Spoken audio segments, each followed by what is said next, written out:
Gentlemen, please mute yourself. I'm muting everybody now. It's 6:30. So we'll start. Good evening and welcome to the 153rd monthly meeting of FOSWL. It's spelled FOSWL. And we have, I think, a large number of people who have come in for the first time. So I'd like to say FOSWL stands for Friends on Same Wavelength. On behalf of the President, Mr. Venkateswara Tipinneni, I extend a very warm welcome to all of you. He is the founder president of this chapter of FOSWL. It was founded in California, in Cupertino, and it has chapters in various cities in India, including Vijayawada, 2 in Chennai, Bombay, Delhi, Bangalore, and I think they're planning to start a few more. And just before we start the formal meeting, I wanted to recognize a couple of people for something they have done which is noteworthy. I'd like you to meet Dr. Ravi Ramaswamy from Florida, who's joined us. Can you switch on your video briefly, Ravi? Ravi, are you there? Can you see me? Super. I'm here. Yep. That's Dr. Ravi Ramaswamy, who practices. He's on the front line of COVID right now. He and his daughter. So the Yul Brynner look that you notice is because Ravi had a somebody he is not muted. May I request everybody to mute yourself, please?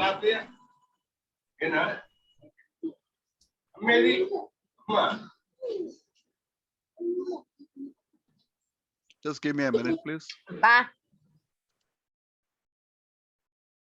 May I request everybody to please mute yourself? Yeah. So Ravi, as I was saying, is in the front lines of COVID. And what he did yesterday was to promote awareness of cancer and that it is a curable disease. He let a child cancer survivor shave off his head. That's why you see his look there. Tremendous initiative, Ravi. Very, very proud of you. And we hope that your message goes far and wide. I'd also like you to meet, yep, thank you. I'd also like you to meet Professor Rajaram Krishnaswamy. Rajaram Garu, can you switch on your video briefly? Good evening. Professor Rajaram teaches now. He is the former managing director of a Thermax group company in Pune. But right now he is in his role as a teacher, which he enjoys very much. And this morning, he did something amazing.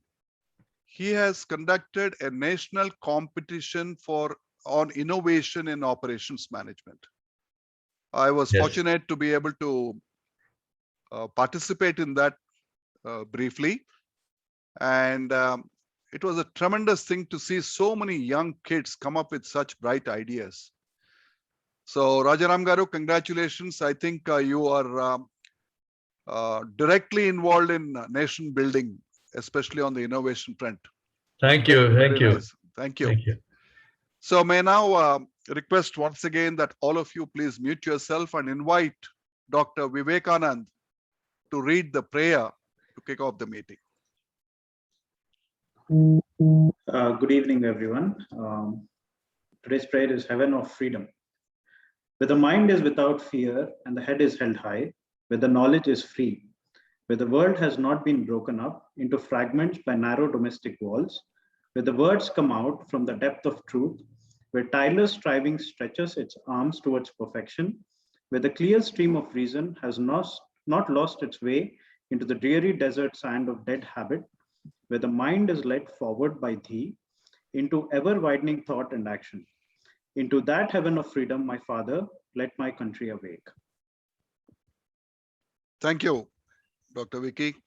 As I told at the beginning, he is an orthopedic surgeon with Zoe Hospitals. He did a fellowship in the UK and is back in India and is a young, upcoming, popular doctor. We'll see more of him, especially in the December meeting when we have another famous orthopedician who will be speaking to us. Thank you, Vicky. It's an honor, Uncle. Yeah. This month's meeting, and again, since we have a lot of new people, every monthly meeting of FOSWL is an endowment lecture to celebrate the life and work of someone, elderly, who's in the golden years or golden phase of their lives. Now, this month's lecture is an endowment set up by the family of Mr. Madhireddy Subbarao. Unfortunately, he's celebrated his birthday on the 15th. He is around 95 years. He's 96 now. He completed 95. He was a leading civil and criminal lawyer in Kakinada for many decades. He was representing various government departments and various companies in the courts. But what really characterizes this man is his philanthropy. He set up a library in Kakinada, which has helped numerous students prepare and succeed in civil services exams. During his younger days, he was a great sportsman, so he promoted sports. He would donate equipment to various colleges and schools. And he continues to do that even after, at the ripe age that he is now, 95 years. Unfortunately, he is not able to move about as before. And he is a younger brother of the founder of FOSWL, Mr. M.L. Swami's younger brother. So this month, we celebrate his life and work. And also, every month, he is supported by logistic sponsorship of some member of ours. And this month's supporters are Mr. Sudhakar Putluri, who's the former chairman and managing director of ECIL. I don't know if he has joined us, but normally he is here with us. And his wife, Mrs. Padmaja Putluri, who retired as a chief engineer in the Panchayat Raj department. So with that, I now would like to invite Mr. Anand Halbe. Incidentally, Anand Halbe was a distinguished speaker last month, and he spoke on East Africa. And believe me, Anand, I received at least 3 calls, and some of them are on this call, that they are now really planning to make a trip to East Africa after listening to you and seeing your spectacular, collection of pictures of your personal travels. So that speaks volumes about how effective your talk was. I now invite you to introduce Professor Rammohan Rao Mendu. Over to you, Anand. Thank you. Thank you, Subbarao. Good evening, everybody. On behalf of FOSWL Hyderabad, I have the pleasure of introducing Professor Rammohan Rao Mendu, PhD, Professor Emeritus of ISB, former Director of IIM Bangalore, as our distinguished speaker for this evening.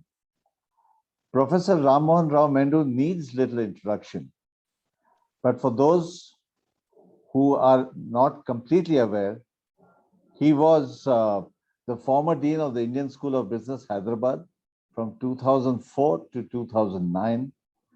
During his tenure as Dean, ISB was ranked globally in the top 20 by the Financial Times rankings. He was former Director, Dean and Professor at the Indian Institute of Management in Bangalore. During his tenure as Director, IIM-B was ranked #1 in India by the Business Today Cosmos survey. He has also been the former Provost at Voxton School of Business, Hyderabad, and is a tenured Professor of Operations Research at the Stern School of Business, New York University, one of the top-ranked business schools in the US. He has over 90 publications in professional journals. Among his many other positions held, our distinguished speaker was also President, Association of Indian Management Schools. He was the President, Operations Research Society of India, Chairman, All India Board of Management Studies, first Dean of an Indian business school to be appointed as member of the Graduate Management Admissions Council, and the chairperson of the Derivatives Market Review Committee appointed by SEBI. During his checkered career, needless to add, he received numerous awards, which include the prestigious Fulkerson Prize in 2000, awarded by the Mathematical Programming Society and the American Mathematical Society. The Chief Executive of the Year 2000-2001 award by the Institute of Materials Management, the Ravi J. Mathai National Fellowship Award in 2003 from the Association of Indian Management Schools, and the Lifetime Achievement Award from the Operations Research Society of India in 2005.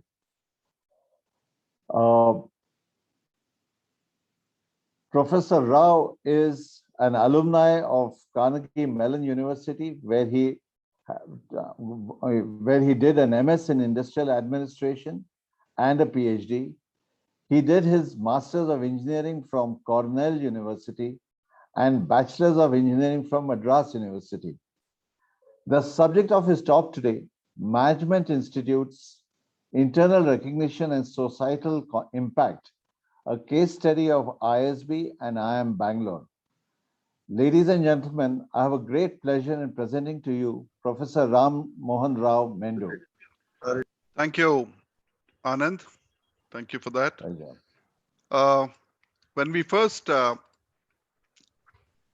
When I first interacted with Professor Rammohan Rao, thanks to Mr. Sitaram Reddy, my father's friend, who introduced. Of course, we interacted a few years ago, but at that time he was just on the verge of traveling to the US, so we couldn't invite him to speak to us. The topic, when we were discussing, I was requesting him, all of us have heard this example of how Stanford and Berkeley have had a huge impact in creating, nurturing, promoting what the world now knows as Silicon Valley, and how that part of the world has been the hub of innovation, hub of technology, and many new things have come out of that area. And as Professor Rammohan will tell you in his talk, while it is difficult to measure the societal impact of an educational institution, many agree that a center of excellence, academic center of excellence in a region will definitely have spin-off benefits all around it. And then he zeroed in on this concept of the global recognition of these two institutes with which he was closely associated. He headed both of these institutes. So I think we will have a lot to take away from that and mull over on, especially ISB in Hyderabad, for most of us who are here. What has been its impact on our city, on our people, on our children and our grandchildren? So we are delighted to have you, Professor Rammohan Rao, and the floor is yours. Thank you very much, Subbarao Garu, and thank you for the nice introduction, Anand Halbe Garu. Those of you who were here the last month's presentation, I think you will be disappointed today because it's not going to be as colorful as the presentation last month, when he had very nice slides presentation about Africa. Mine are going to be more mundane in that sense. Nevertheless, I have a number of slides. I will go through them. Can I start? Yes, you can start sharing your screen. Okay.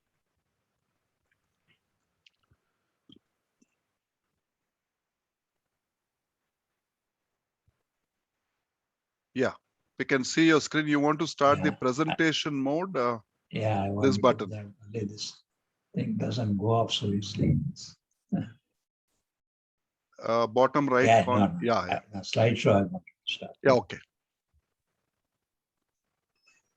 So from beginning. Yep, got it. Okay, so Yes.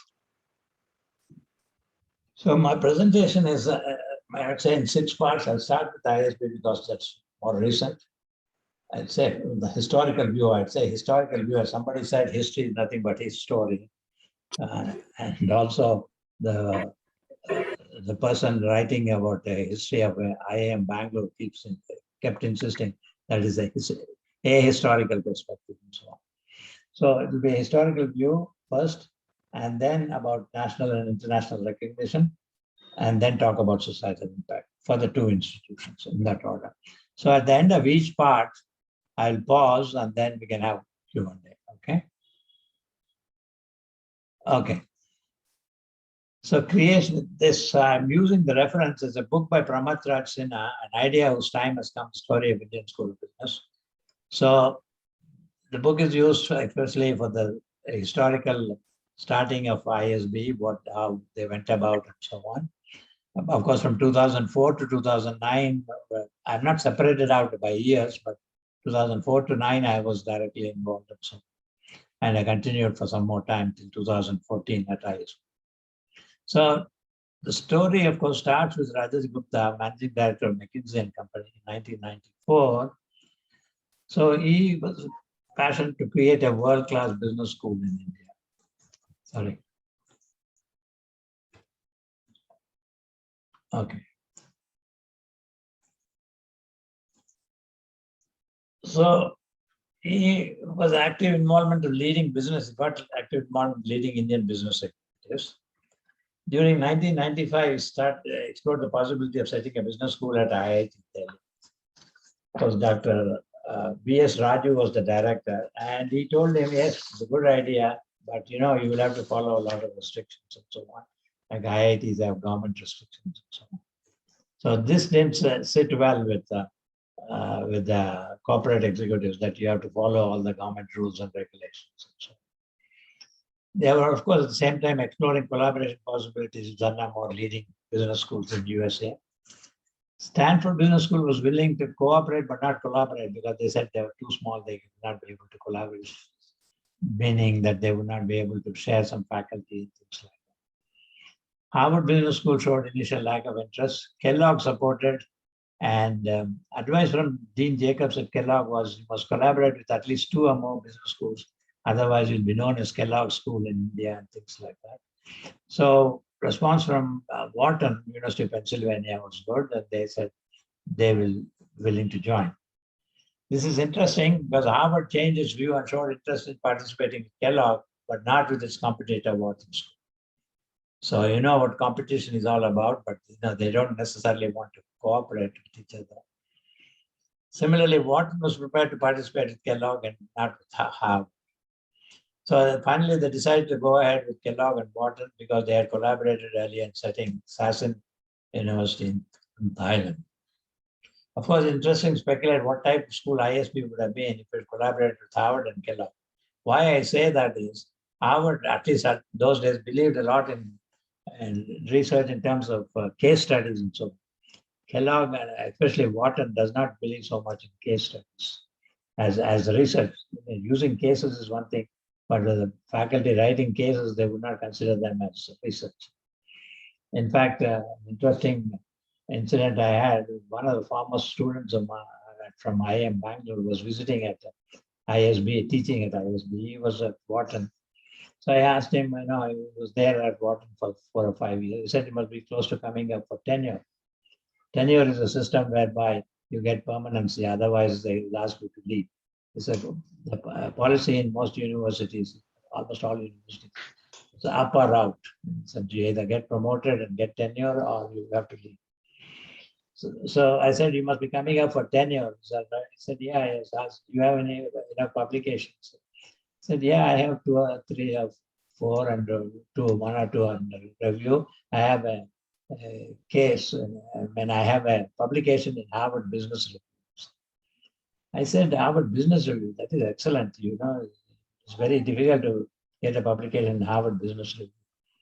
You know what he said? I was surprised. He says, you are saying it's good, but when I showed it to my department chair, he said, if I were you, I would hide that publication. But they don't consider Harvard Business Review as a publication because it's not peer. So in academics, you have to be concerned about peer-reviewed publications and not necessarily publications which are decided by the editor of the publication. So different institutes have different, what should I say, different norms and rules and regulations. And that's why I said it would be interesting what ISB would have been, maybe a different institute if Harvard and Kellogg had collaborated instead of Wharton and Kellogg. But anyway, that's something to speculate upon. It's an independent institute, not part of an existing institute or university. They did not want this to be part of an existing institute or university because typically lots of restrictions in India. If you go to IIM or IIT, you have to follow lots of government regulations and so on. It is useful, but it also has some problems which people don't realize. I'll talk about that in a minute. But first, the vision of ISB. This is what really interested me, in a sense, to be internationally top-ranked, research-driven, independent management institute that grows future leaders for India and the world. Why I say this is interesting is people don't necessarily put so much in research-driven in their vision, but they'll talk a lot about it, but they don't necessarily follow that. Because research is something that is nice to talk about, but not necessarily follow. Even in the case of ISB, I can tell you, the research has different meaning to different people. That is the problem. Research is not one thing that's universally accepted. I like the classification of AACSB, this Association for Advancement of Collegiate Schools of Business. They classified research into three categories. One, so-called academic research, where you publish in journals, academically reviewed journals, top-rated journals, but very few people read that, but it gives you reputation as an academic. If you do the second type of research is pedagogical research, publishing books, writing cases, developing teaching materials. Third type is consulting or problem solving, where industry, you get involved in industry. Now, to get tenure, people don't realize that you have to do the first type of research, publish in top-tier journals and so on. Incidentally, I also had an interesting discussion with one of the board members at ISB. There are a lot of publications and so on for some of the faculty after 2-3 years. They said, what is the use of all this? Very few people read. So I said, you're absolutely right, but you have to change the vision. But then he didn't want to do that. What I say is, we like to talk about research, we want to get international recognition, but we don't want to follow the rules of the game. If you want to get international recognition, it is research that gives you that. But if you want to be recognized as a good teaching institute and a good institute as far as the students are concerned, you should be doing a lot of good teaching. If you want to be known as a consultant, maybe you should.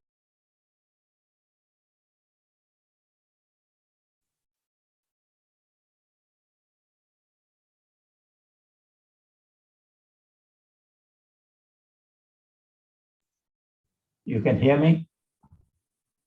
Subara Garu? Yes, now we can hear you. You couldn't hear me earlier? Hello? Yes, you're audible, sir. Okay, thank you. So the executive board, let me see whether I skipped any slides in this process. Yeah. So the mission is to create and disseminate research-based knowledge. When I joined the ISB, I had only a vision statement, but not a mission statement. We had to develop a mission statement because we were going in for, among other things, we're going in for AACSB accreditation. So basically, to create and disseminate research-based knowledge and management that influence scholarship, practice, and policy, enhance business leadership through innovative programs in management, and so on.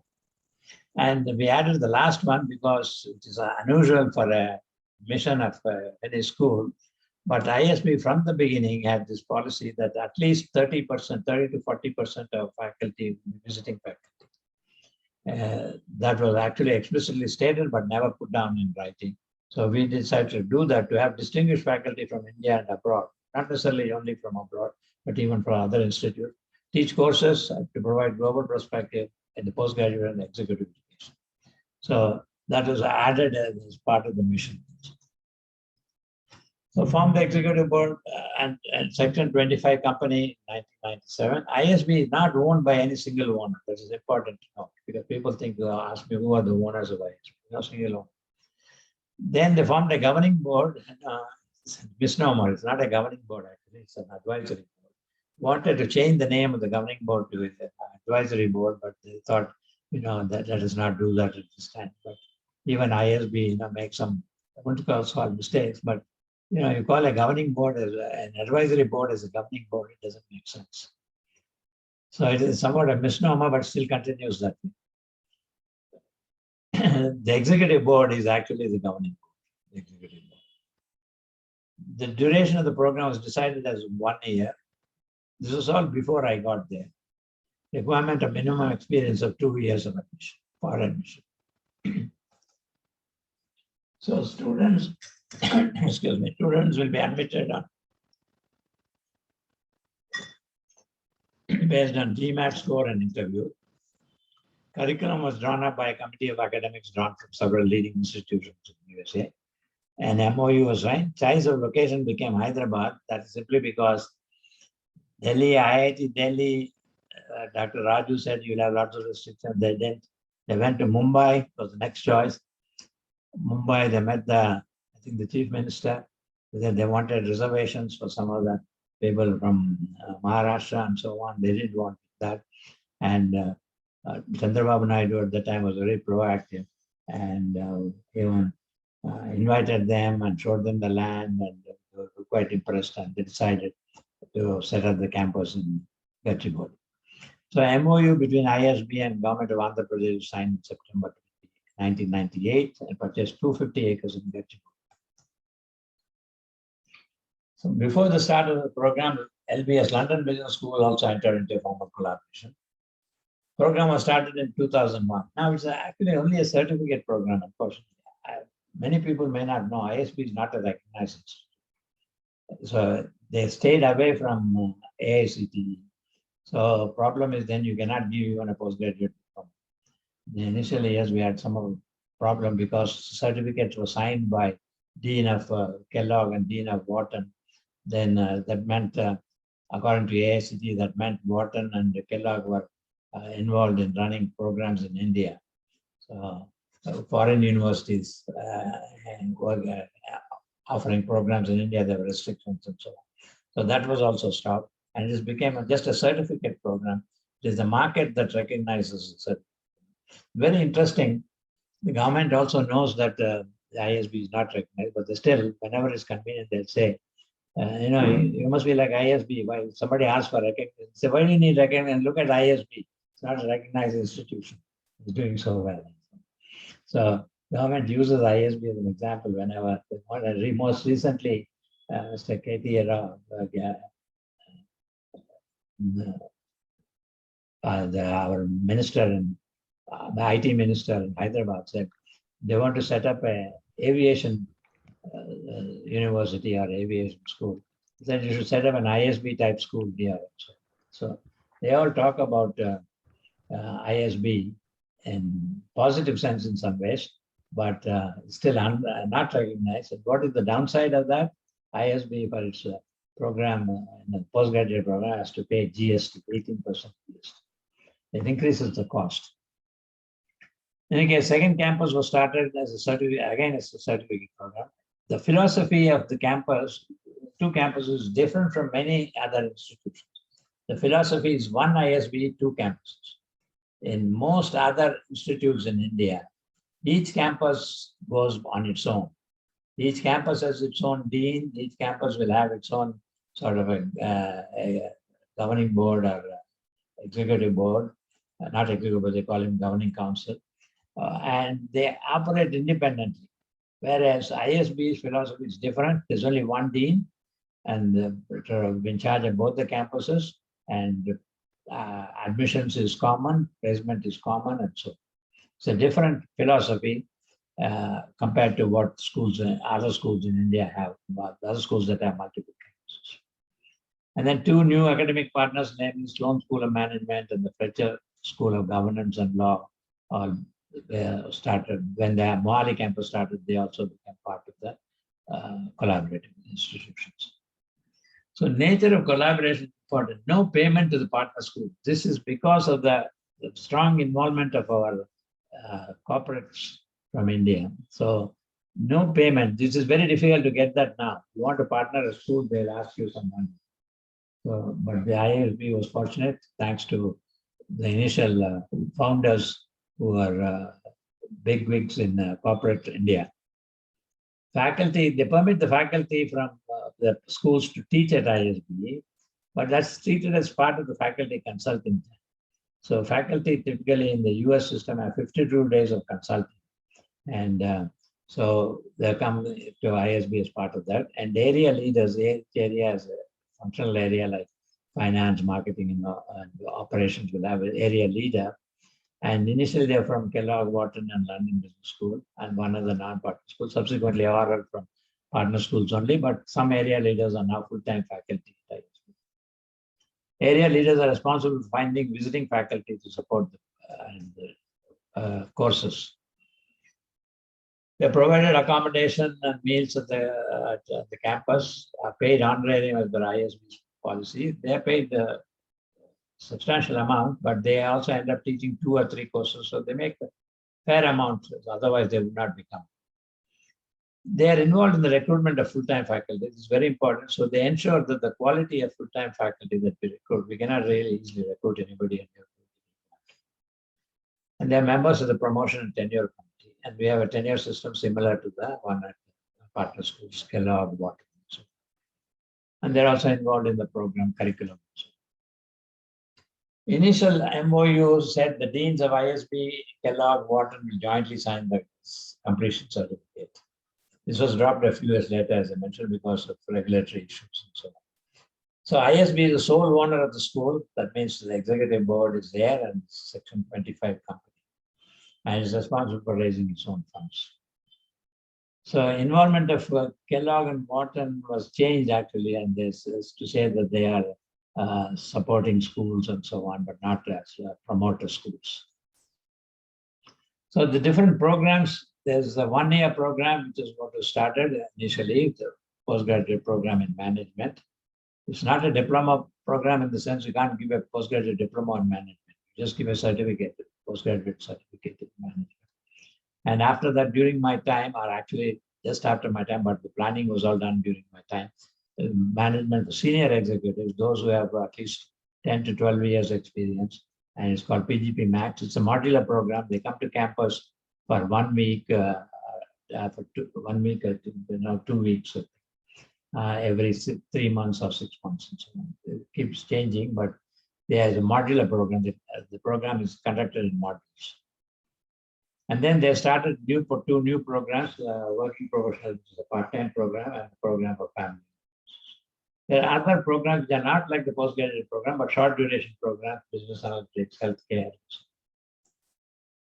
And they have executive education programs, short duration programs, and now virtual programs are there, but they're finding it difficult to have executive education programs, virtual programs. So, doctoral program also they have started. One of the problems in doctoral program is they can't give a degree. They just call a fellow program, a certificate, not recognized as equivalent to a doctorate. So there's issues of the not being a recognized institution. They have to get a doctorate from some other institution. They have also started an executive fellow program. They have a number of research centers and institutes.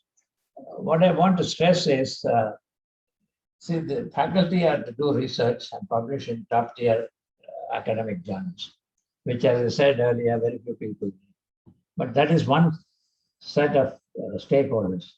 There's another set of stakeholders, corporate world and people who want you to do something for the society, for solve problems. The research centers come there, research centers, where you may have some faculty, senior faculty from institute, or you may have other faculty who are not full-time tenured faculty, but are a contract for 5 years or 3 years and so on.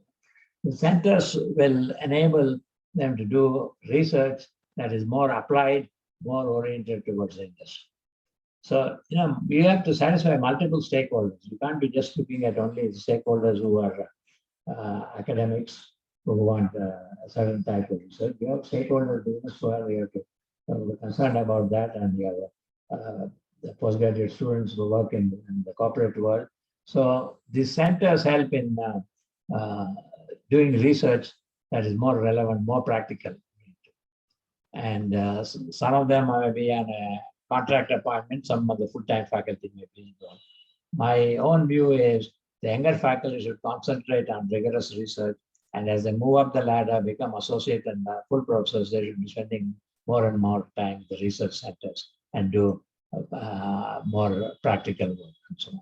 So there are a number of these centers, and several of them are well known and do a lot of interesting work. The Srini Raju Center offers a course, Coursera course, business technology management. Then you have Center for Family Enterprise and so on. And there are 3 centers: Bharati Institute of Public Policy, Healthcare, Global Manufacturing, and so on. So what are the advantages of collaborations? The involvement of leading business executives in India abroad gains credibility to school. So in any new school, I'm increasingly finding the problem is attracting good students and getting them good jobs.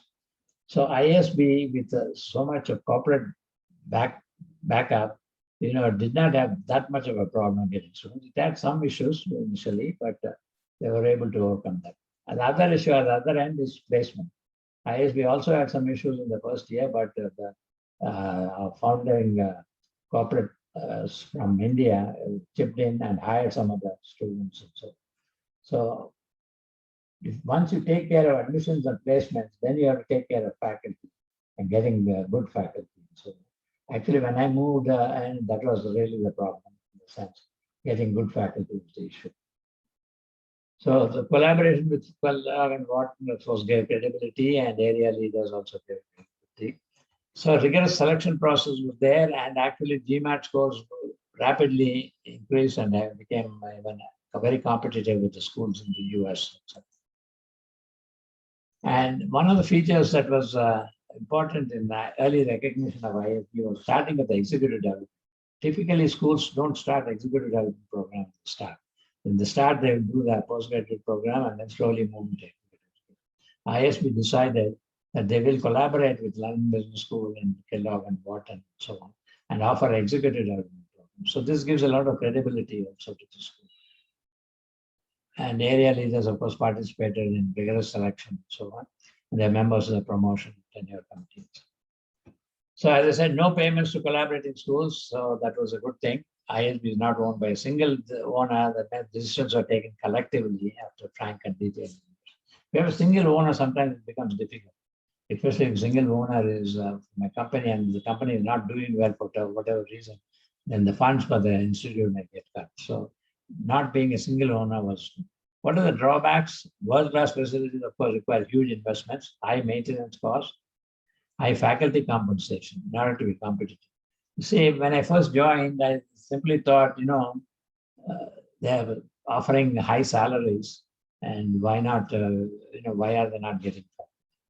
But the problem was getting high salaries. There's a lot of good faculty in India, good teachers and so on. I've done research, but not published in really top-tier journals and so on. So it's difficult to hire. They're good faculty. They'll be very good in many schools, but at ISB, which is emphasizing research and publications in top-tier journals, do not offer them full professorship. So as a result, you're competing with people who would rather go to Singapore, Hong Kong, or China, because Singapore was only, almost as far from Chennai to Delhi, or a little bit farther away, 1 hour more flight or something like that. So the competition was different, and that was a big issue, and we had to adjust our compensations to the new faculty. So revenues are highly dependent on tuition fees and number of students. This can be a drawback. Initially, when I started, there was a high debt, and the first year, before I joined, they could not even cover the interest payments. The first year I joined, interest payments were covered. Of course, that because not that I did anything, it is tuition fees were increased and things like that. So covered that. People don't know all this.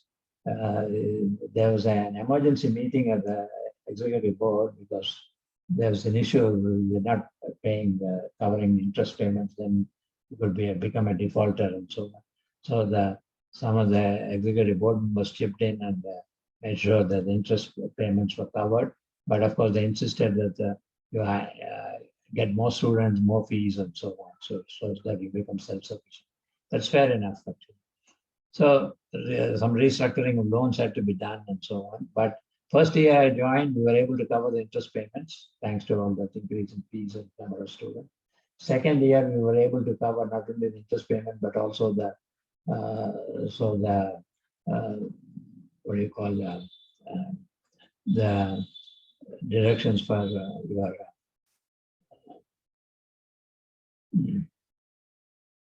capital expenses, not anyway. Then we didn't have to. We had to do some restructuring the loans.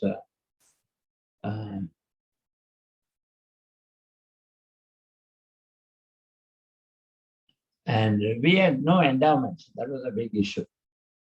Okay, so we wanted to develop an endowment. In fact, I told Rajat that when the institute is doing well, we should actually be developing an endowment. We act, as I sort of jokingly, I told him, we don't have an endowment, we have a negative endowment because we have lots of bonds.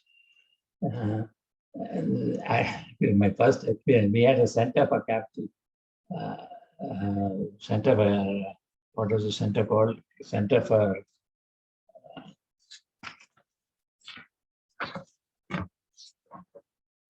Finance Center.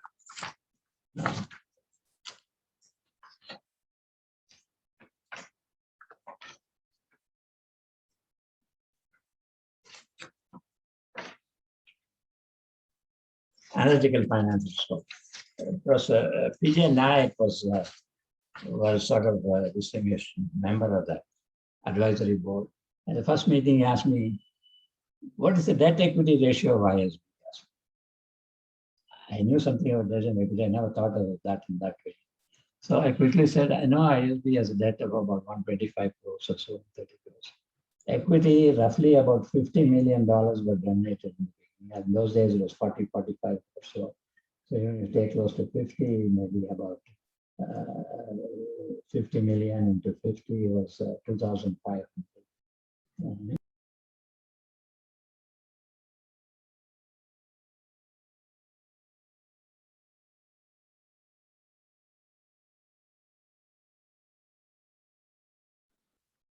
Professor Rao, I think you're muted. Yeah. Sorry. Yeah. So it was about 5 crores. So about 250 crores was the endowment. And debt was 125. I said it is debt equity ratio is about 1:2. Said, do you know of any institution that has this debt equity ratio? I said, I told him, I don't know of any institute that has debt because coming from IIM Bangalore, I didn't hear of debt as such because government will cover all the expenses. But in any case, debt was high and lack of endowment. So I told Rajat Gupta that we have negative endowment. He said, no, you're wrong. I said, what do you mean we have so much loans? He said, your endowment is land. So you have to think of monetizing the land. So we can't sell the land because we paid for the land, we bought the land. Nevertheless, selling the land would be viewed as negatively by the public. So we almost entered into a contract with, at that time, there was a Andhra Pradesh Investment Council, APIIC, and we're about to sign the contract. Luckily, I might say, the global meltdown happened and the whole thing fell apart. And so we decided not to go ahead. But ISB still problem is there, local lack of endowment is there. Regulatory issues are also an issue. You know, you don't get a diploma, you don't get a degree, and sometimes it becomes difficult to show that you have a master's in terms of visas going abroad. And of course, if you want a government job, it would be almost impossible. Let's say you don't have a master's degree. And you have a problem with the PhD also because you don't get. All these are issues. They have not resolved yet. They hope that they will be resolved if they get the Institute of Eminence that would get, but unfortunately their application was not successful. But I think they should try because you can go only that far as without recognition. You need some kind of a recognition to give degrees and be in good books. If you are allowed to give degrees, it's a different thing. INSEAD also, I was told, I don't know what the situation is. INSEAD in France is also not a recognized institution, but they were giving merely the MBAs and PhDs. And the French government's attitude was, we don't bother them as long as they don't bother us. They're doing well, so let them continue. But in India, we don't have that. We cannot give degrees. We'll be hauled up. Okay. So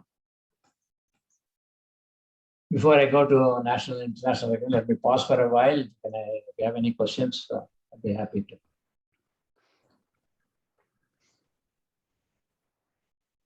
Now is the chance to ask questions. If you have any, I don't see any in the chat box yet.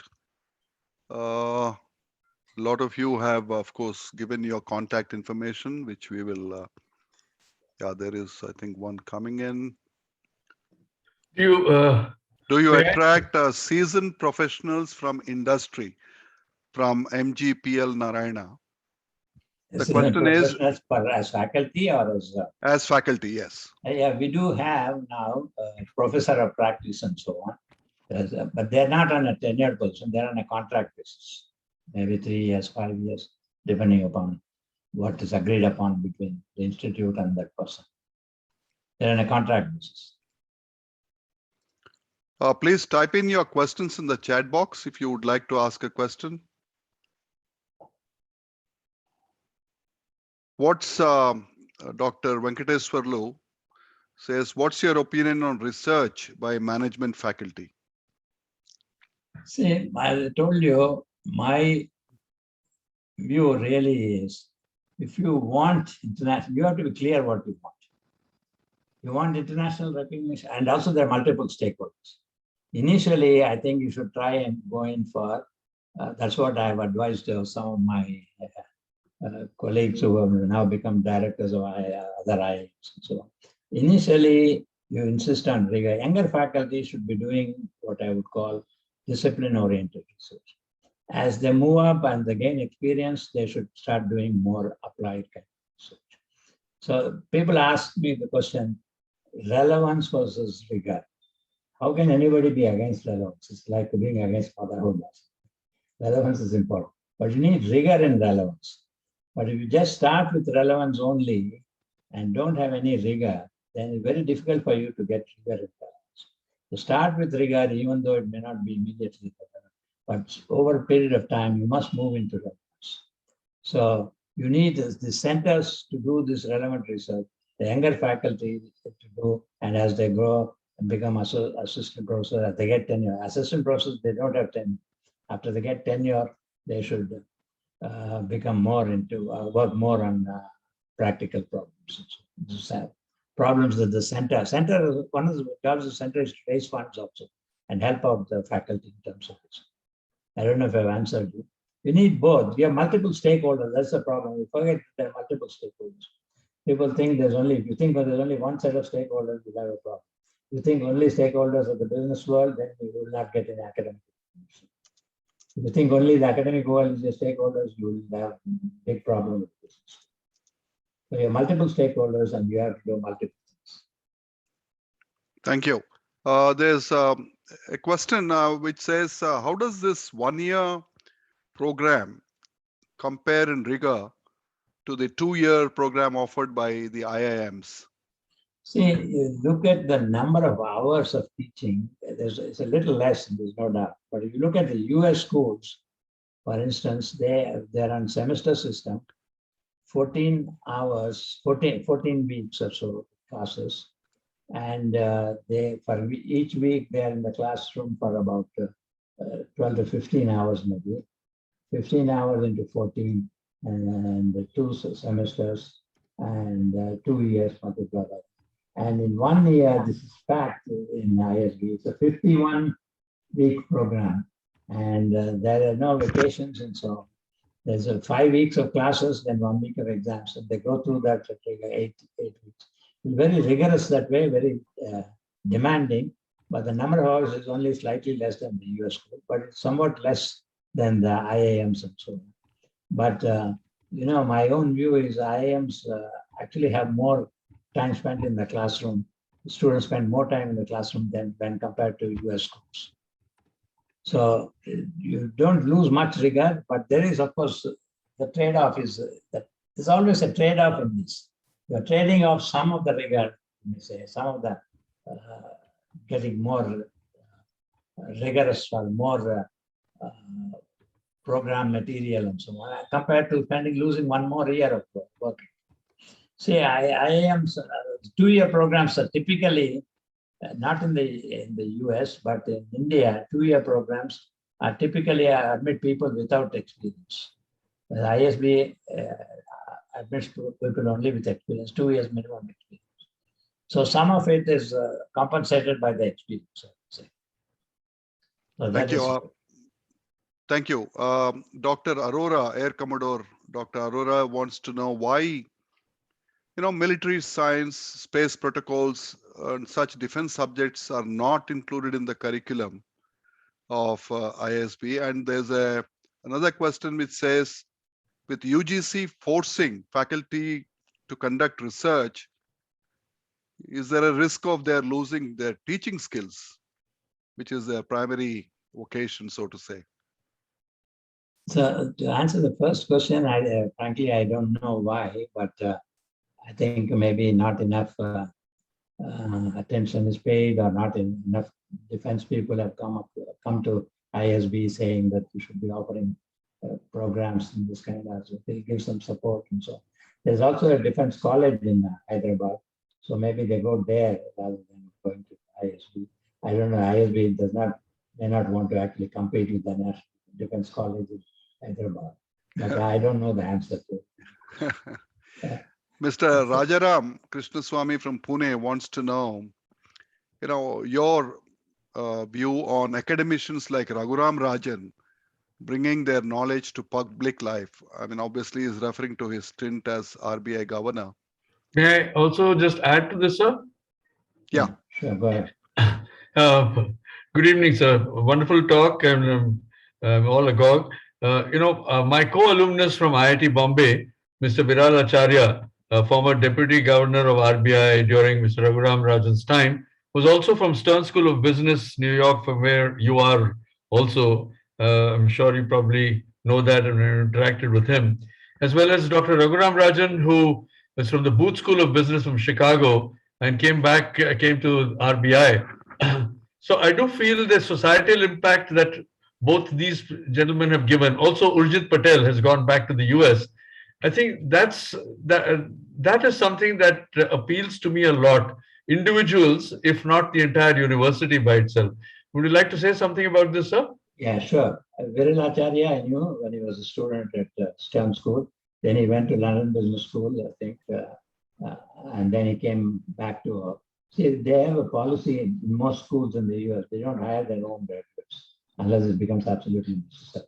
They want them to go out, experience the other parts of the world, other schools, and then they can hire them after 2 years of competence. So Viral Acharya is one such case. He was a very bright student, but I don't know the details, but my impression is that that rule was there. They did not want to violate that rule. It's an unwritten rule, it's not a formal written rule. But that is why they probably had to go to London School and back. And I knew Viral Acharya. I've also interacted with him. Let me just say that we have Krishnamurti Subramaniam, Chief Economic Advisor, is a professor at ISB. So hopefully he'll come back for the stint as Chief Economic Advisor. So this is very much needed, very good, and very useful. That will be part of my societal impact. Yeah.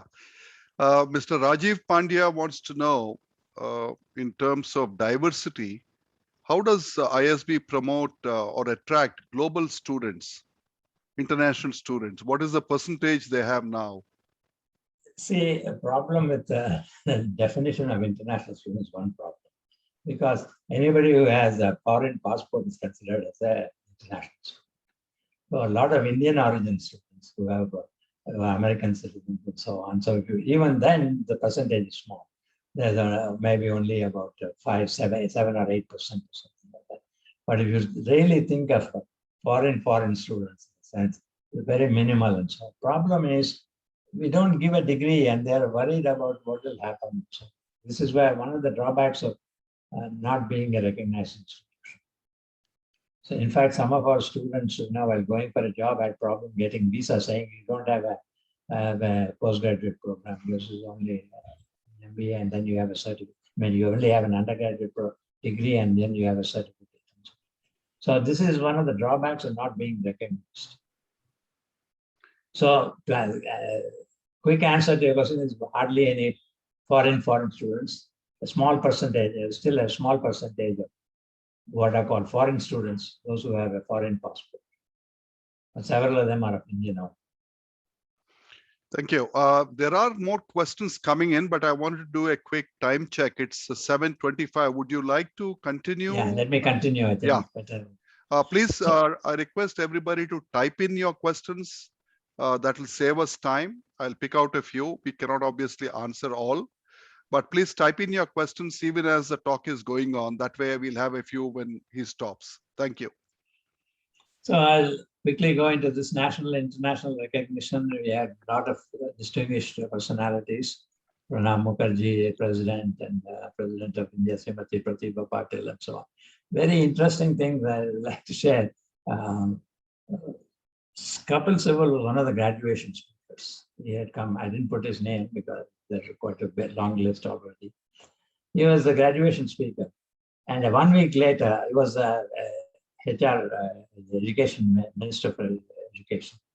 And 1 week later, they put up prominently, they put up a list of institutes operating illegally in India. And the top of the list was ISB. So, so whenever it's convenient, they do come and visit, but when it's not, and so on. It's problematic. So I don't know the answer, but I think ISB should seriously think about what needs to be done and maybe apply for Institute of Eminence again and try to get it. Because I think it creates problems. Okay. International recognition, Financial Times ranking. Say, one of the problems always has been, I always tell people, everybody asks, everybody thinks they're doing very well. How do you know you're doing well? Of course, recognition. One is not perfect way because recognition of these ratings, rankings, and all have different kinds of rules and regulations and so on. They're not perfect, as we all like to say. Ratings, rankings have a lot of flaws, but when we're ranked high, we go to town with that. So whenever we're ranked high, we're very happy.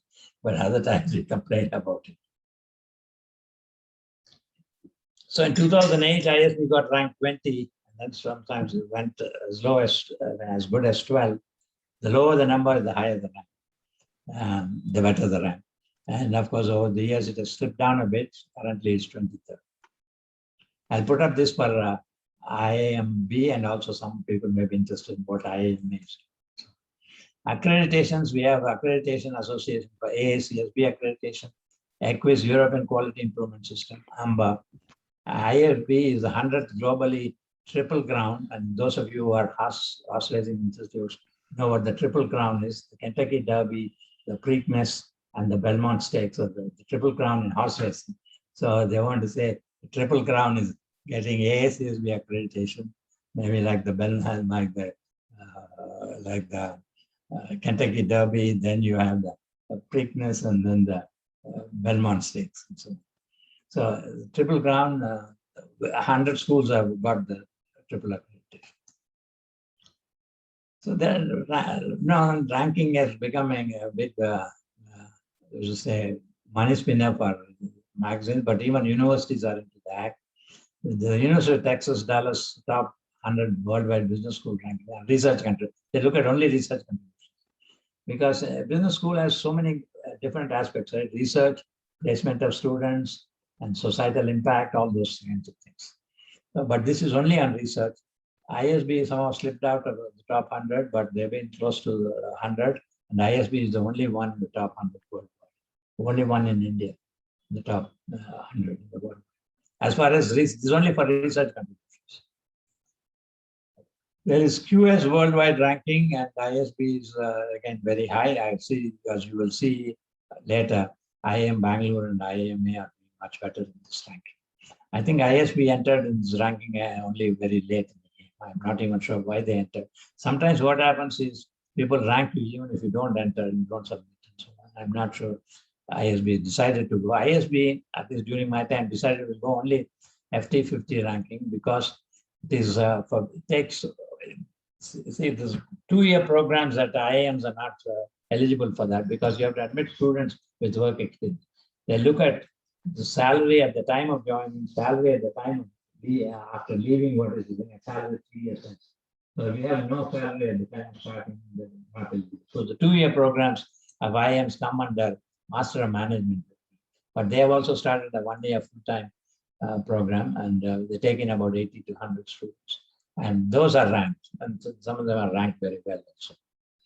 So there are other rankings. There are lots of rankings. Some rankings ISB does well, some others don't. They don't really participate in the domestic rankings. So societal impact, the reference is I got some notes from ISB. So this is an interesting way they look at ISB looks at creating value for students. It says it's consistently among top 3 schools in the world in FT ranking in terms of percentage increase in salary before joining and 3 years after graduation. So you look at the salary before joining and 3 years after graduation, and percentage increase, not the absolute term. And claim is that the students, it's a bargain for the students, although the cost I think is high by Indian standards, 37,500. But cost of comparable programs abroad is 140,000 to 168,000. They admit about 1,200 students annually in the 3 programs, postgraduate program, the so-called PGP Max, modular program, and PGP for family-owned businesses. And they calculate foreign exchange savings, and I think that worked out to be a huge amount of hundreds of millions of dollars. But I don't know what percentage of them would otherwise go abroad, or they'd go to some other school and so on. So it is somewhat misleading, but it's good to think that way, that you are saving a lot of foreign exchange. In fact, when our original founders or corporate executives who wanted to set up ISB, that was one of their thoughts actually. Why should they all go abroad for studying? We should be able to provide education here, and that will save a lot of foreign exchange. So I think that thinking, this calculations come from that thinking.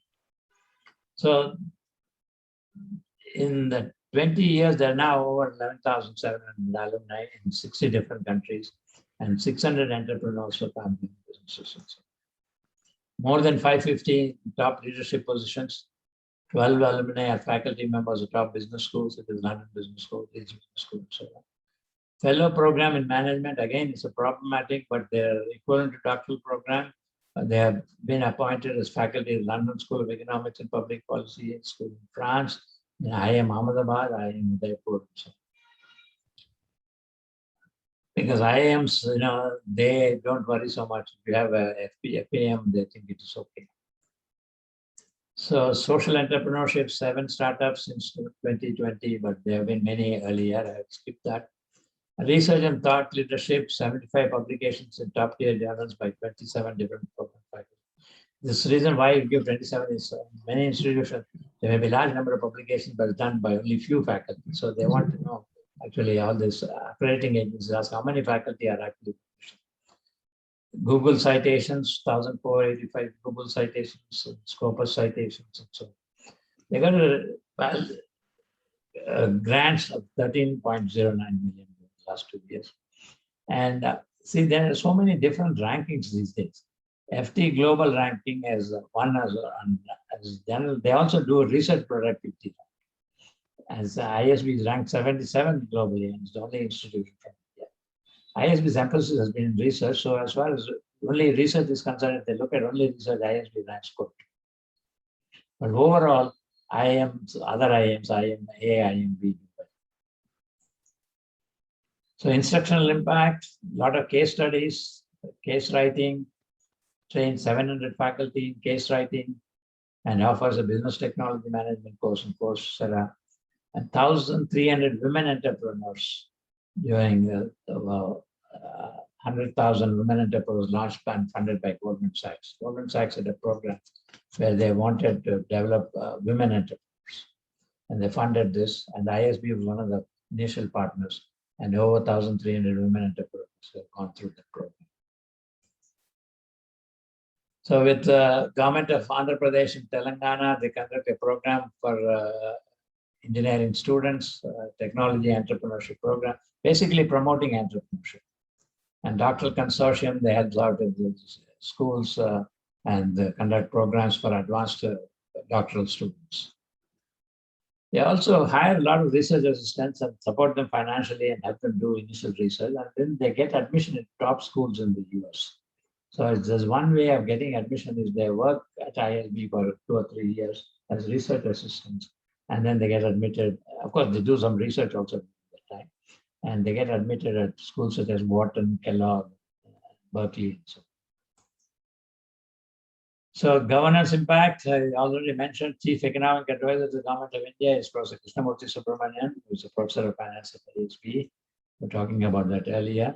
And people have served on several government committees, such as PG&I Committee and the Bank Governance, National Export Advisory Committee, and so on. The SEBI Standing Committee in Alternative Investment. I myself was the chairperson of the SEBI Derivatives Market Committee. And of course, Gachibowli, if you have known Gachibowli before IISB was there and what it is now, you cannot recognize Gachibowli. And neighborhood, since IISB started, there's been a tremendous growth in the area. Of course, nowadays traffic jams are also there. So the positive and negative aspects are there. Positive aspect is Gachibowli has grown. There's an IISB road, and the flyover is also points to IISB and things like that. And the whole area has developed so much.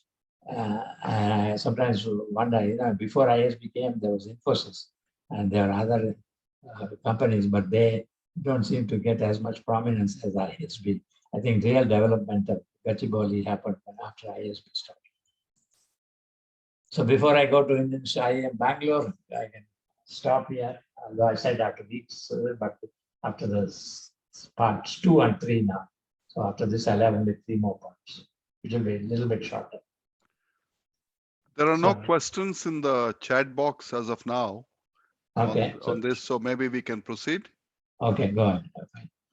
So I'll now talk about the IIM Bangalore. It was inaugurated in 1970. IIM Bangalore story is completely different from IISB. You will actually be a little surprised, those of you who don't know what IIM-B. Well, it was supported by government. Vision was articulated by the founding director. They did not have a formal vision statement as such, to take formal management to undermanaged sectors of the economy, namely energy, power, health, habitat, and so on. The public sector orientation, and of course, resonated very well with political and administrative regimes. So, 2-year postgraduate program was started in 74. First batch only engineers with 1 year experience. Second batch drawn from all disciplines, but with 1 year experience. Again, my reference is this book, Evolution of IIM-B Director's Perspective, Editors Kumar and Bringdev Shah. So third batch onwards, work experience was not required. In addition, specialization in the functional areas of management. In addition to that, there were specializations offered in transportation, education, health, energy, and so on. Initially, placement only in public sector organization. This was relaxed after 2 or 3 years. So it was actually known as a public sector institute initially.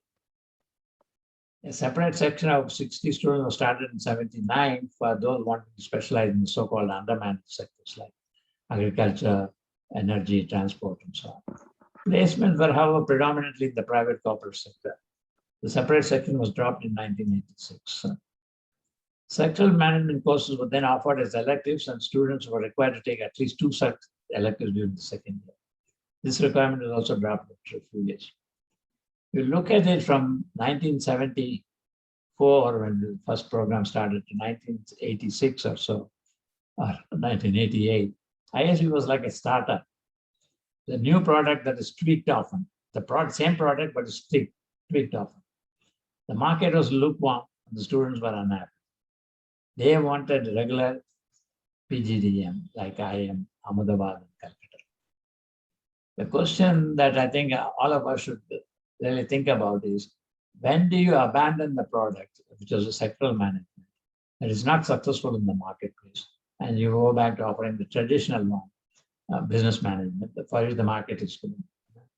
This is a related question to those of you, the entrepreneurs. When do you decide that your idea was not going to be sustainable. In sense. Now, we always talk about you here, tie, and they say you must have the passion, you must work on so. But there always comes a time, not everybody is successful. And when is it time to call it, say, okay, I'm going to abandon this, do something else. And so it took almost 15 years to change tracks. Some people think it changed tracks too late. Some people think it changed tracks too soon. You should have continued and so on. I don't know what the optimal time to change tracks, but certainly it was not, the sectoral orientation was not going forward. Maybe it was ahead of the times, I don't know. I'm still not sure that actually sectoral orientation will sell even now. Although there's more demand, health sector, is important and so on. There's more private enterprise in some of those sectors. So maybe it's a little bit better. But even if you look at Anand, the milk dairy and so on, they had a program, a specialized program.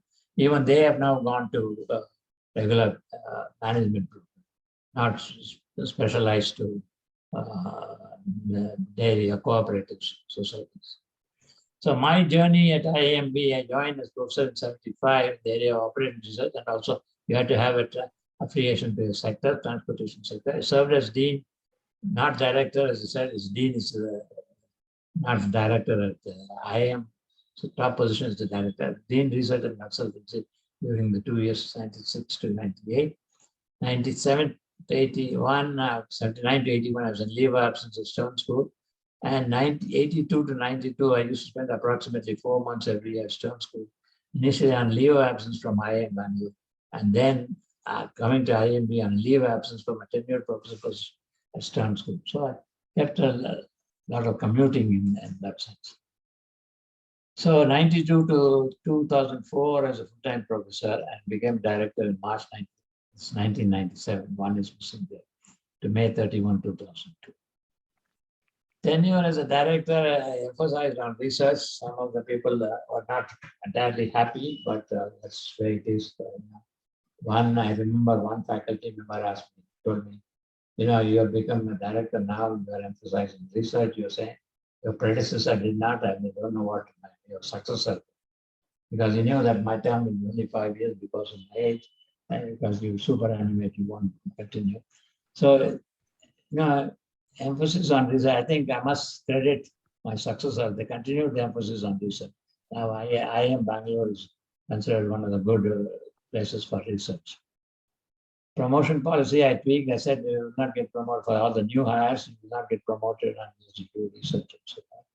So not very well received by some of the faculty, but I insisted on that because I wanted the emphasis on research.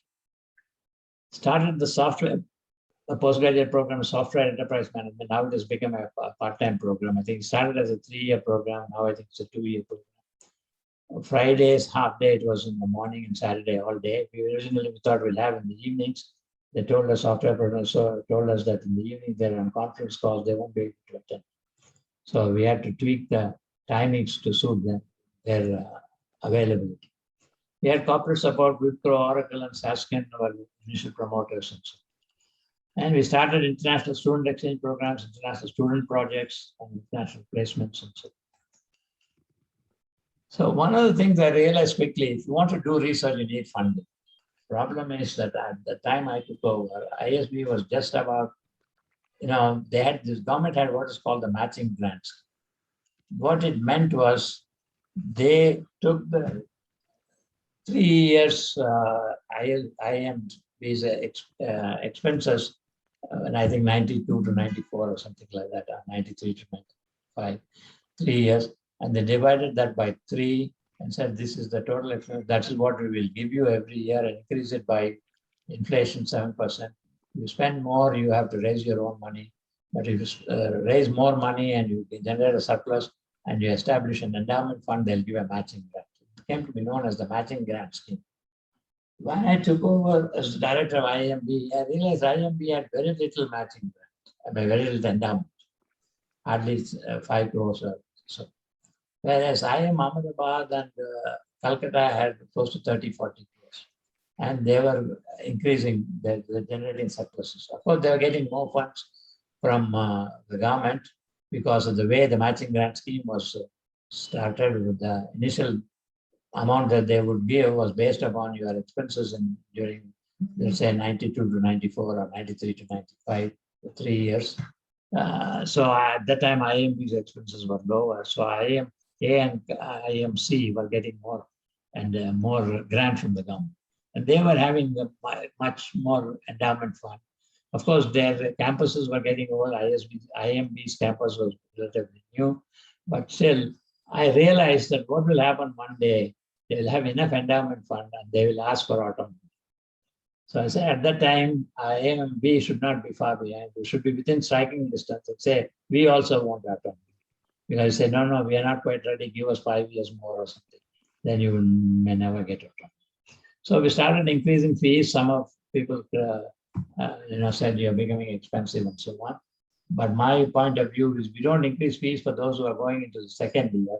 But when you enter the program, you know what the cost is going to be. And it's your choice whether you want to enter or not.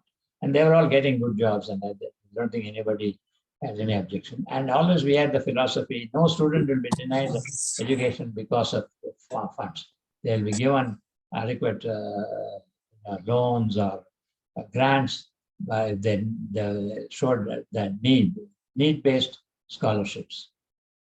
And then, of course, I decided that we need to raise more money, and we're fortunate that Dennis Raghavan, one of the founders in Infosys, gave grant which consisted of 2 parts, one for the Center for Entrepreneurship and Leadership, which is called the NSRCEL, Naratores Raghavan Center for Entrepreneurial Leadership.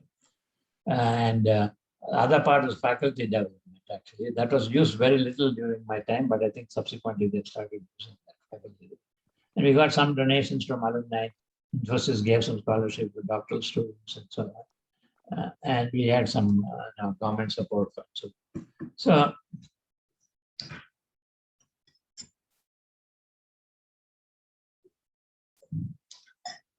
unfortunately, government scrapped the matching grant scheme because both the IIMs and IITs started generating funds, and they could not sustain giving the matching grant.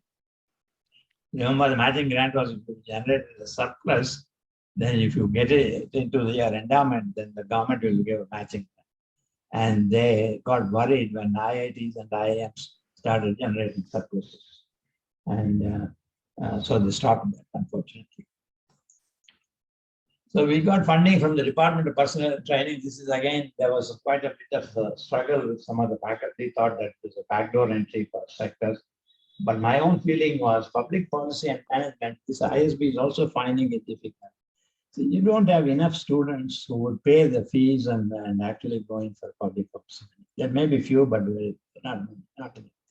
When the government gives you money and they nominate supposedly IAS officers, but IAS officers like to go abroad, they be eligible. But class 1 employees or whatever they call the other, not IAS, but non-IAS, but high-ranking officials. They nominate them, and their expenses are taken care of. ISB has to provide the education, and you don't have to find jobs for them. They'll go back to the organization. So this is something you should do as an institution, my own feeling. But some of the faculty thought there's a backdoor entry to sectoral management. So it was never a backdoor entry. It was doing something for the government that wants, and you should actually provide that facility. But it's not much of a cost. Of course, the cost is you do have faculty, you must have faculty to teach those courses and so on. There's some cost. I don't say there's no cost at all, but you should do that kind of thing, especially when you don't have a problem of the intake, you don't have a problem, and the placement, you don't have a problem. The problem is only in terms of faculty and so on. I think it has been quite good. I think the government is quite happy with the program. And of course, we now talk about online teaching and so on. We started this in those days itself with video conferencing. Those days there was no Zoom. So it was all video conferencing was the big thing. And placements were done through video conferencing. And I also wanted to have some blended executive development program. partly video conference, partly face-to-face. But what happened was we ran an executive development program for 3 organizations. It's a consortium of 3 organizations, each nominating about 5 to 10 people, a total of about 30 totally. I said, first program we will do face-to-face. From second program onwards, I told them, we will, you are experts in video conferencing and so on. You tell us how to develop those videos and so on. Content-wise, faculty will provide. And the next program onwards, we'll do a blended kind of program. So that was agreed when we started the program. But at the end of the first program, they took a feedback from the students. Unanimously, all of them said it should be only face-to-face, no blended program. So that died, unfortunately. We had done that, of course, we would have been well into blended programs, but they didn't want that. So sometimes these ideas are too premature or ahead of the time. We also had a part-time entrepreneurial development program and wanted to do that in blended format. After a lot of trouble, we were able to do that. One thing that we could not do was, we have all A, B, and C, IIM, Ahmedabad, Bangalore, and Calcutta offer doctoral program. There are very few students. So I said, let us work together and each of us will offer certain courses that others can take, through video conferencing. We'll also record that talk so that if the video conferencing fails, that time reliability was not that high. There was no Zoom at all. They said we will add left or send the video by air courier and they will have it next day, and so that we can use up our resources more efficiently. Most students, but the cooperation among institutes is always problematic. Recently, Jean Dress, who is an economist and also referred to as an activist, gave a talk at IIM Bangalore Center for Public Policy at their annual lecture. And he said economists always talk about competition, very little about cooperation. Cooperation among institutes is a big problem, especially competing institutions. You might recall several years ago, I don't know who it was, somebody coined the term co-opetition, cooperation among competing institutes, but that hardly seems to happen. We cooperate with institutes abroad because we think they don't compete with us. But competition is, I would say, cooperation is not easy among competing institutions. Very few joint programs. I think there's one between the IIM-B, Calcutta, and IIT Kharagpur or something, but there are hardly any. So now they're all giving degrees. The 2-year degree is the regular program, it's MBA. IIMs now are allowed to give degrees. There's a 1-year full-time program that is that people with experience, 10 years or so 7, 8 years or something like that. And then you have a 2-year weekend program that is a postgraduate program that I talked about, software enterprise. They've introduced business analytics program and the public policy and management program. I didn't start during my tenure, but it was all conceptualized and so on, but started soon after I relinquished my my directorship. PhD program, of course, is there. And they have some other certificate programs. They have several research centers, Center for Supply Chain Management, Capital Markets, Corporate Governance, and so on. So let's look at this rankings, international ranking of IIM-B, Business Today ranking. National rankings, ISB does not participate. I haven't given the ranking of IIM-A, but typically it is number 1. Only the year in which 2000 and 2002, 2000 they were number 2, 2002 they refused to participate, 2011 also they were number 2. This is national ranking, Business Today ranking. I don't know why IIM-B did not participate in this year. So generally, we will look at this. IIM-A gets ranked number 1. 2 is either Bangalore or Calcutta. And occasionally IIM-B gets ranked number 1, national. NIRF is also a national ranking. Again, IIM-B will be number 1 whenever IIM-B is 2, and IIM-B is number 1, 16 and 19. They have only one accreditation. I don't know why they haven't only for EFMD. They haven't gone for ASC. I'm still surprised. International recognition, you can see this. I put ISB rank and IIM-B. I just wanted to put those two, but I'm sure a lot of people will be interested. How does it compare with IIM-A? So my point, one of the things I would like to say, I've said this before, one of the contributions of ISB is to wake up IIMs. If ISB can become ranked globally, why can't IIMs get ranked? That was the thought. Before that, they thought we are good, we don't care about the international ranking. They did not realize that what you need is the international ranking also. Just thinking that you are good, you don't need that is not appropriate. So once ISB got ranked, I have only from 2011, but 11 and 12, I think IIM-B, I couldn't find the rankings. But you see, IIM-A is doing well, but of late somehow it has been slipping, and IIM-B is improved its ranking. ISB has generally been in 20s and 30s. So national rankings, IMA is still generally most of the time number one. International rankings, recent years, FT20 rankings, they are not done well. FT50 rankings. But in the Master of Management Studies, ISB does not. Those are only the 2-year program. You will see IMA ranks very well ahead of IIM-B. And there's a QS worldwide subject ranking. I don't know, ISB didn't realize they participated. They've not been doing as well as IIM-A or B. So rankings are one thing, it's just a measure of how you are doing, where you are, and so on. But as I like to say, you should pay attention to it, but should not get overly worried about ranking. Societal impact is very interesting. IIM-B actually prepares a document called Societal Impact 2020. I think nowadays, a lot of the accrediting agencies are asking for societal impact. So alumni postgraduate program in public policy and management occupy senior positions in different ministries of the government, railways, telecom, and so on. Remember, public policy and management is they're all nominated by the government. They have a certificate program and so on. But IIM-BX is a digital learning initiative. It's a learning platform where they have lots of people learning, and some of it is for free. Geeta Sen has won the prestigious prize for work on health and gender.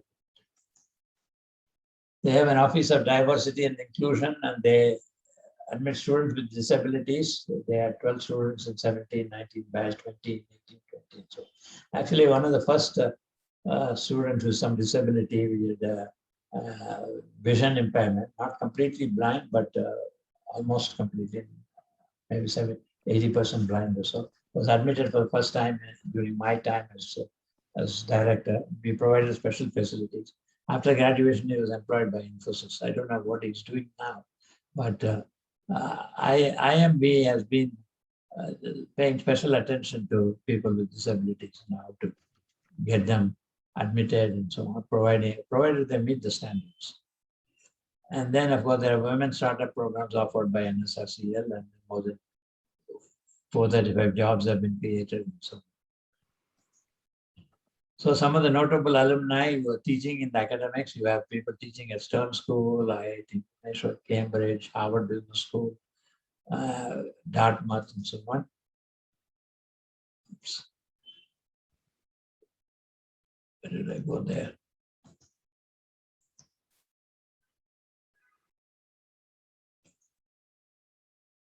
Seem to have lost it all. Yama, chapa jisko. I hope I can get back to it.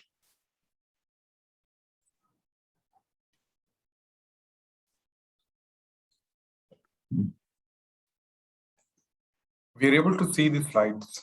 You're able to see the slides? I'm not able to see. Let me see what they can do.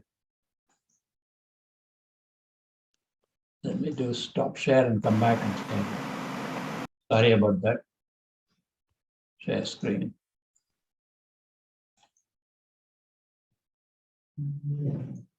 Okay.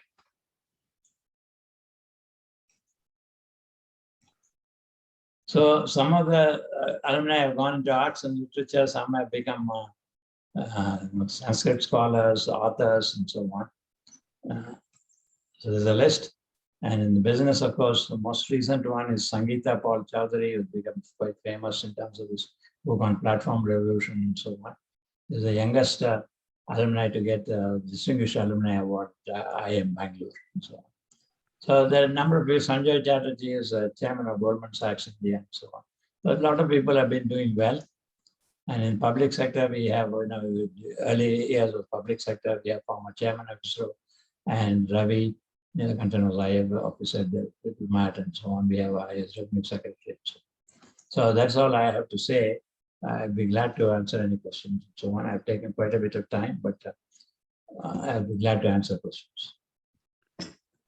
Thank you, Professor Rao. There's one question. I may need some help in actually understanding the question. This is from MGPL Narayana. The question relates to research in the context of management schools. He is wondering whether it is based on case studies or articulation of the 2x2 matrix. He was wondering about your correlations and such observations. No, let me answer that. Case studies has been pioneered by Harvard. Others also in India have taken the lead. See, the question is whether you consider case study as research is an issue. Some schools do, some schools don't. Like I said, Wharton, Kellogg, and so on don't consider case studies as research. It is a study about, you're just reporting what has been, interview and write a case. Of course, writing case requires a lot of skills also. Skills are not required, but they don't consider them as research. But some schools do. Harvard used to consider case writing as research.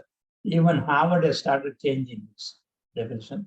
They still promote them to do write cases, but they don't. The emphasis on case writing as research has decreased. I don't think it's completely vanished, but it's much less now. So whether case writing is research or not, it depends upon the school. And what is the other part was? No, the 2x2 matrix. 2x2 matrix, I always like to say, 2x2 matrix is always used by corporate executives. I always wondered why 2x2, why not 3x2 or 3x3? So, you say, if you're talking about 2x2, yes, no, or yes, no, or small or large, small or large. Why not have 3 categories? I don't know, but I asked one psychologist, I don't know if he was pulling my leg or not. He said the mind can hold at most 5 items at a time. So if you take a 2x3, it will be a problem. 2x2 is okay. Everybody looks at 2x2. 2x2 is very nice and easy to visualize and so. But 2x2 is not a research by itself. 2x2 is what we are trying to explain something. And explaining it in the 2x2 matrix, people can easily understand what it is. We have too many, 3x3 or 4x4 and so on, people can get lost. So in terms of explanation, in terms of teaching, the smaller the number of cells you have, the better it is. Would you like to stop sharing your screen, Professor Rammohan Rao? Yeah, I'll do it. Yeah, thank you. Yeah, looks like that's about all the questions we had. It was a fascinating presentation. I think many people have written in here that we have come to know hitherto unknown aspects of ISB and IIM Bangalore. I had a question, Professor Rao, if you don't mind. Sure, go ahead. You see that in the recent years, the government is setting up many more IITs, IIMs. All India Institute of Medical Sciences is being set up at different places. Do you foresee in the near future, ISB also will be, in a proliferation mode like this in other parts of India or abroad? No, I don't see ISB as a proliferation because one thing, people ask me, why can't we set up something like this? You can set up with collaboration. Problem with collaborations is it costs you money because nowadays they don't give. No, unless ISB was, I shouldn't say fortunate because it was actually the reputation or the feeling of our corporates who were behind that made the institutions agree to that without any payment. They were all on the governing boards at Harvard, not all, some of them, but one of them, Harvard, Wharton, and so on. So they were able to persuade them to participate without them. And the other thing is, you will never find so many corporates who are competing with each other, coming together and collaborating, which was, I think, only Rajas Gupta was able to do that. I don't think other people can do that. But you can have private sector institutions, but it won't be like ISP, but they can be good institutions, private sector institutions. Right. But there may be, I won't say proliferation, there may be more private sector institutions coming up, but it won't be a proliferation like IITs and IIMs. In fact, most of the Ivy League schools also, they may have collaborations and associations with institutes around the world, but you don't have another Stanford campus or another Yale anywhere else, right? Cambridge. Yeah. It's difficult to. They don't have, but only some of them have gone abroad. NYU had gone abroad to Middle East. They go to places where, see, when they come, that's why I'm a bit doubtful how many of them will actually come to India. They want money, right? Basically, they want to develop, generate surplus, and take it back and fund some of the research and so on, some of the other. Now, if you tell them you can't take any funds out of this year, then they won't be interested. And how much fund they can raise is also an issue. Indian market, people don't necessarily easily part with. They say, if I have to pay that much, I might as well go abroad and so on. So it is a little difficult. I don't know how many good schools will come. Right. Thank you. Thank you so much, Professor Rammohan Rao. It has been fascinating. And I think the high expectation of so many people, we have had 93 people join at, the peak. I think none of us were disappointed. May I now call upon our Secretary, Mr. Subhash Chandra Bose, to propose a vote of thanks. And before that, I'd like to recognize one gentleman, Mr. Vishwas Siddhaye, I think I should pronounce it. He is from FOSWL, Cupertino. He is on a visit to India. He is in Pune, and he has joined us today from Pune. Thank you, Professor Vishwas. He was the principal of the Pune College of Engineering, and both his sons also are engineers. I think, please go ahead. I was not the principal, but I worked there. I was a professor. Professor there, yeah. In structural engineering. Very good. Thank you.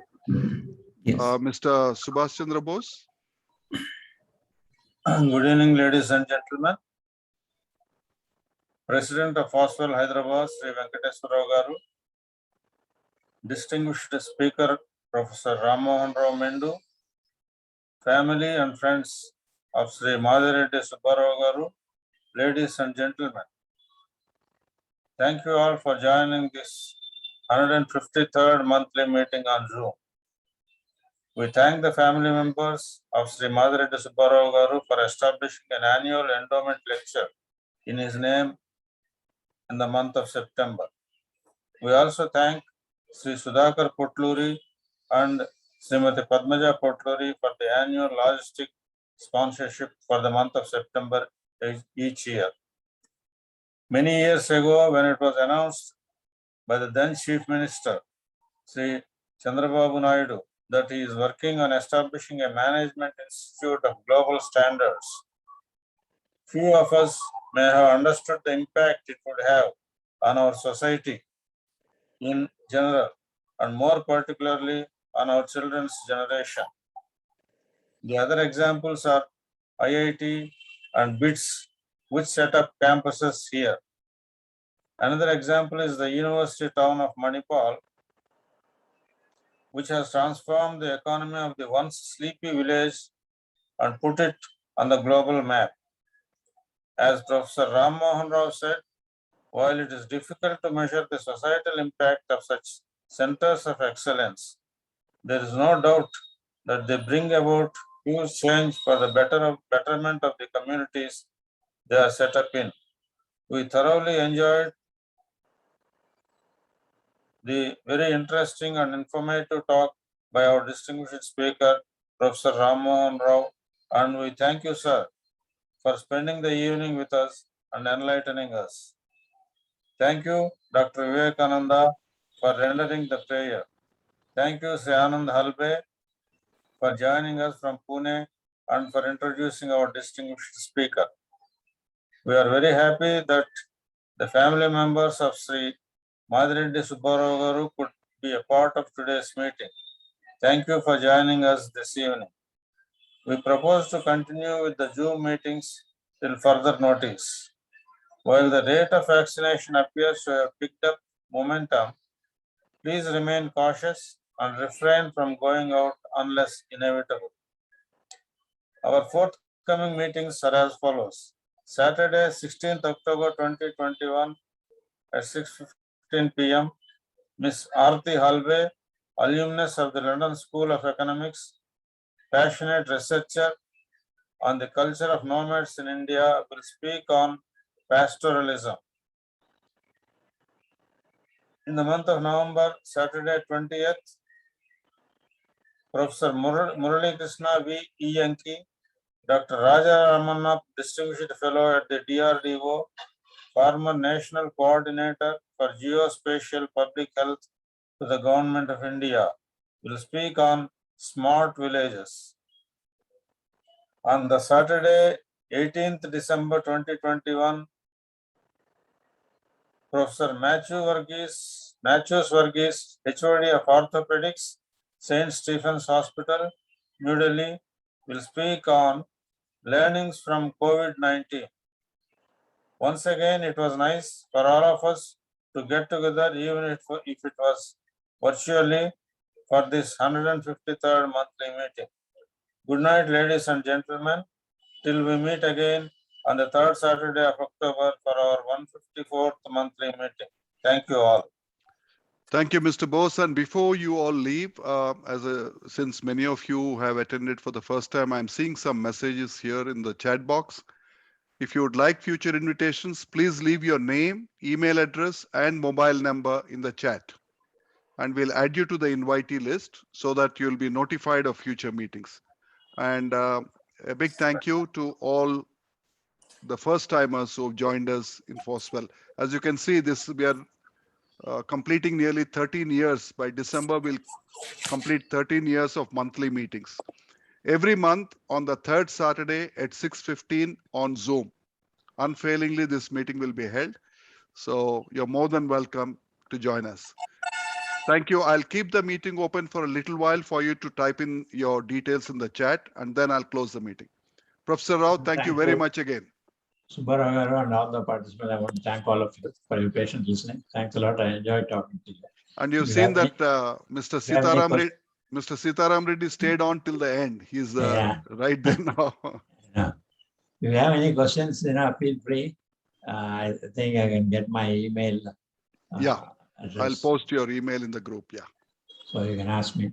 I'd be glad to answer any questions that I can. I think your student Sanjay had a series of questions. I said, why don't you ask the professor on a personal window? So I'm sure you'll get a few from Sanjay. Thank you. Thank you all. Yeah. Good night, Andy. Good night. I will keep the meeting open for a few minutes so that those of you who wish